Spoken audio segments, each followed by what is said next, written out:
Work pressure ఎంతో కొంత ఉంటుంది. దానికి తోడు బాస్ వేసే అక్షతలు ఇదంతా కలిపి ఫ్రస్ట్రేషన్ పిక్స్ లోకి వెళ్ళిపోతుంది. ఏం చేయాలో అర్థం కాక ఆ కోపాన్ని ఎవరి మీద చూపించాలో తెలియలేక డిప్రెషన్ కి గురవుతుంటారు. ఇలాంటి వర్క్ ఎన్విరాన్మెంట్ లో పనిచేయడం అవసరమా అని రిజైన్ చేసేస్తుంటారు కొంతమంది. అయితే చైనాలో ఉద్యోగులు మాత్రం ఏకంగా బాస్లకే ఎసరు పెట్టేస్తున్నారు. తాను ఒత్తిడి తగ్గించుకునేందుకు కొత్త మెథడ్స్ ను ఫాలో అవుతున్నారు. తమకు నచ్చిన బాస్లు కొలీగ్స్ ను తమ జాబ్స్ ని ఆన్లైన్ లో అమ్మకానికి పెడుతున్నారు. చైనాలో ఈ ట్రెండ్ తెగ వైరల్ అవుతుంది. Second hand e commerce platforms లో బాస్లను అమ్మేస్తున్నారు ఉద్యోగులు. నచ్చకపోతే చాలు వెంటనే పేర్లన్నీ లిస్ట్ అవుట్ చేసి దాన్ని ఆలీబాబా లాంటి వెబ్సైట్ లో పెట్టేస్తున్నారు. పని ఒత్తిడినంతా ఇలా దూరం చేసుకుంటున్నారు. సౌత్ చైనా మార్నింగ్ పోస్ట్ వెల్లడించిన వివరాల ప్రకారం ఆయా సైట్లలో బాస్ల పేర్లతో పాటు నిక్ నేమ్స్ ని కూడా జత చేస్తున్నారు. 4 నుంచి 9 లక్షల రూపాయల వరకు తమ జాబ్స్ ని అమ్మేస్తున్నట్లుగా ప్రైస్ ట్యాగ్ కూడా పెడుతున్నారు.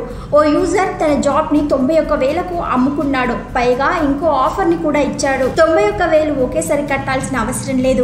ఇన్స్టాల్మెంట్స్ లో భాగంగా 30,000 చొప్పున 3 నెలల పాటు చెల్లించవచ్చని చెప్పాడు. ఇంకొందరు కొలీగ్స్ ని అమ్మేస్తున్నారు. ఈ కొలీగ్స్ ని అమ్మేస్తున్నా కావాలంటే కొనుక్కోవచ్చు. 45,000 రూపాయలకు బేరం పెడుతున్నా ఈ వ్యక్తితో ఎలా నడుచుకోవాలో కూడా టిప్స్ ఇస్తాను అని ఇంకో యూజర్ పోస్ట్ లో పెట్టారు. పదే తిడుతున్న బాస్ లని అమ్మేస్తున్నారు ఉద్యోగులు. ఏం చేసినా తిడుతున్నాడు, అందుకే అమ్మేస్తున్నాను అని మరో యూజర్ పోస్ట్ చేశాడు. ఇంతకీ ఇదంతా నిజమే అనుకుంటున్నారేమో. జస్ట్ వాళ్ళ ఒత్తిడిని తగ్గించుకోవడానికి సరదాగా వాళ్ళు చేసిన పని ఇది. కానీ ఇంకొందరు నిజమే అని అనుకొని సైట్ లో డబ్బులను కూడా కట్టేస్తున్నారట.